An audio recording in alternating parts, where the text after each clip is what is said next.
সুকলমে পাৰ হৈ গ'ল।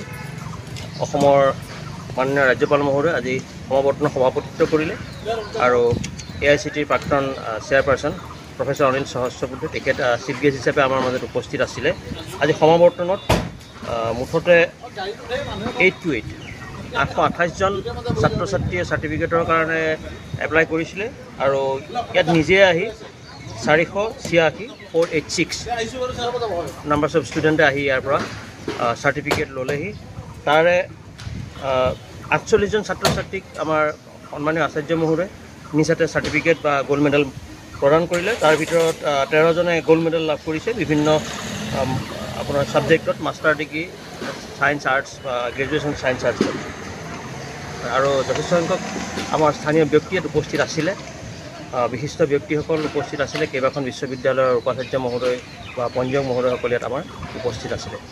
আমি লগতে এটা কথা জনাবলৈ পাই অতি আনন্দিত হৈছোঁ যে আমাৰ এই গোটেই কাৰ্যসূচীটো সুকলমে সম্পাদন হোৱাত পুলিচ প্ৰশাসন, লখিমপুৰ জিলা প্ৰশাসন বা স্থানীয় প্ৰশাসনে আমাক অতি সুচাৰুৰূপে চলাই নিয়াত যোৱা 2-3 দিন ধৰি যথেষ্ট সহায় কৰিছে। আৰু আচলতে তেখেতসকলৰ সহায় সহযোগিতা নোহোৱাহেঁতেন আমি এইবাৰ কাৰ্যটো ইমান সুকলমে পৰিচালিত নহয়। মই লগতে মাধৱদেৱ বিশ্ববিদ্যালয় পৰিয়ালৰ সকলোৰে প্ৰতি মই কৃতজ্ঞতা প্ৰকাশ কৰিছোঁ যে অনুষ্ঠানটি অতি সুন্দৰভাৱে চলি যোৱাত আচলতে সকলোৰে যথেষ্ট অৱদান আছে। সকলোৰে অৱদান নোহোৱাহেঁতেন এই অনুষ্ঠানটি ইমান সুন্দৰভাৱে পৰিচালিত হোৱা সম্ভৱ নহ'ল।